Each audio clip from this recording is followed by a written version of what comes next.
Alright, Pretender here, back with another Honkai Star Rail video, and today I'm here with another Xiaochu and Acheron related guide. So with the release of Xiaochu, a lot of people are still wondering if they should get Xiaochu for their Acheron, be it E2 or E0, and so this video is going to aim to help those players that are sort of torn between. I already made a video about this topic, so it's going to be quite similar format-wise and info-wise, but since now that he has released and I've gotten to use him a lot, I wanted to go a little more in-depth, giving better ideas, along with examples and better explanations, so you, the player, can make the decision if you want to get him for your Acheron. So this video is going to have a brief talk about how Acheron works, just in case players do not know how she works. Then we'll be talking about why Xiaochu is very good with Acheron, regardless of the dupe level you have. So whether you have her at E0 or E2 or higher, he's still going to be the best teammate, and I will give reasons on why. Then we'll be talking about current debuffers in the game, the ones you already used with Acheron before Xiaochu kind of released, and how they fare compared to him. Then we'll be talking about whether E0 users do need Xiaochu for their Acheron, and then followed by that will be the same thing for E2 users. And at the very end, I want to give my last thoughts about the whole Xiaochu and Acheron team, along with Xiaochu in general, and some thoughts I have for him coming in the near future. And yeah, that's all I gotta say. Before I get to the video, drop a like, drop a sub, hit the bell icon for more videos like this, and let's get straight into it. So first, briefly talking about how Acheron works. If you guys don't know how Acheron works, pretty much she has her own unique way of ulting. And if you look at any other character in the game, they just have ults by getting energy if they get hit, if they attack with basic attack or skill. There's multiple ways to get energy like that. Acheron, on the other hand, has charges. Once you do have a total of 9 charges, she is going to be able to ult. The way you actually get those charges to ult is by inflicting debuffs. The only other way to get one is by using her skill, because her skill will give you one regardless, but the rest comes from inflicting debuffs. And so the way to usually get these charges as fast as possible is by running other Nihility teammates that can debuff as much as possible. And with the proper setup, you're able to quickly build up her ultimate and absolutely kill the field with how strong her ultimate is. And another thing she has is a specific trait that sort of makes her kind of restrictive, which when you have 1 or 2 Nihility characters other than Acheron on the team, the damage dealt by her basic attack, skill, and ultimate increases to 115% or 160% of the original damage respectively. And for the most part, you do want to have 2 because the jump is absolutely insane. Having 160% of the original damage is very good, and is also a very big jump from 115. The reason E2 is such a big topic is because the requirement to get the 160% of original damage is reduced by 1, so you only need 1 other Nihility teammate to get the full trace. And on top of that, when her turn does come into play, she already just gains a stack for her ultimate and also inflicts a stack of Crimson Knot. So you now can build a team with 1 less Nihility character needed, so you can just slot on a Harmony support optimally. And on top of that, when it is Acheron's turn, she will automatically gain a stack for her ultimate and also inflict a stack of Crimson Knot. And now, talking about why Xiaochu himself is a very broken teammate for Acheron. So Xiaochu himself is a general debuffer. He is able to make enemies take more damage via a vulnerability from his talent, and he's also able to make enemies take increased ultimate damage via the zone in the ultimate being active. So when you do ult with Xiaochu, he activates the zone, and enemies within that zone will take 15% increased ultimate damage. You combine that with his trace, which makes enemies take general vulnerability, so any type of damage they receive will be increased, and you have this very solid debuffer. Acheron's main damage comes from using the ultimate, and so the ultimate vulnerability he provides is extremely valuable because it is the best scaling one you can get for a debuff.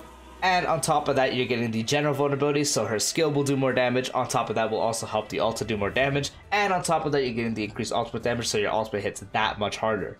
On top of that, Xiaochu is extremely easy to set up, and is also very easy to have ult uptime, so you can get this very strong debuffer, always practically active for your Acheron. But regardless of the debuffs he does provide, that is not the reason of why he is Acheron's best teammate. The reason he is Acheron's best teammate is because he's also able to let you gain Acheron stacks on the enemy's turn. With his ultimate up, anytime an enemy does go, or by go I mean have a turn, so when they're going to attack you or do anything, you have a 60% base chance to inflict that enemy with Ashen Roast, which is considered a debuff. With a proper build Xiaochu with the effect hit rate, you're practically always going to be having that proc, and so every time an enemy goes, you are going to be able to inflict a Ashen Roast stack. This is capped at 6, but that is 6 whole stacks you can gain, and by the time you're able to use another one, it's going to be really easy. You just proc the ultimate again, and boom, now you have those stacks refreshed. And so the idea of being able to let Acheron gain stacks on the enemy turn is extremely broken, especially with the state of the game we're getting where enemies actually do have a lot of actions. And with more updates coming out, the enemies are getting faster and faster. So a lot of enemies have times where they attack a lot. So Xiaochu is going to be able to inflict the Ashenro stack on them when they do have the turn, giving Acheron a stack, letting you ult more times and faster. So you combine the fact that he has general vulnerability to increase their damage regardless of what you use, 15% increased ultimate damage, vulnerability, which is going to be the best scaling one to make her hit so much harder compared to other debuffers. And on top of that, he's able to inflict a debuff on the enemy's turn, letting you gain that many more stacks and all that much more, increasing your output regardless of what Acheron level strength you have. And that is the reason why Xiaochu is extremely broken for Acheron. Now, looking at other debuffers in the game we already have prior to Xiaochu's release, the main three that will be used is Pela, Black Swan, and Silverwolf.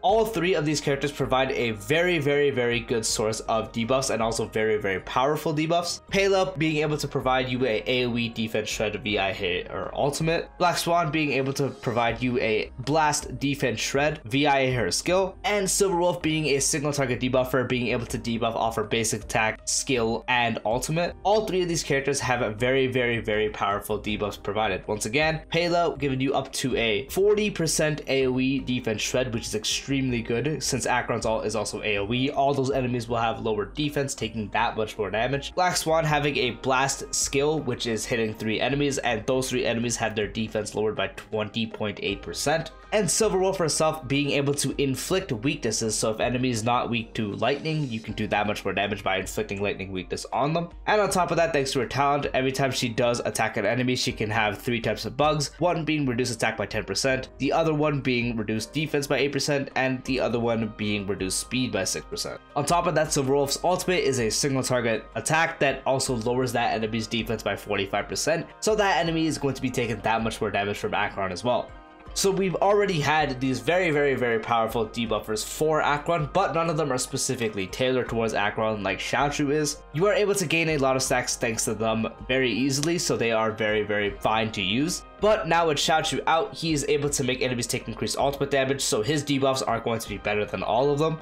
And on top of that, he's going to be able to generate you stacks way faster than they can, because when you do have the ultimate up, you're getting stacks on the enemy turn, so you're able to generate way more than they can. So the state of debuffers are very good. Again, all of them are extremely good for Acheron. The defense shred, every single one of them provides. Pela being a full AoE defense shred is super good. Black Swan being able to do it via her skill. And then Silverwolf having very easy accessible debuffs. On top of that, having a very powerful single target debuff and being able to inflict a weakness.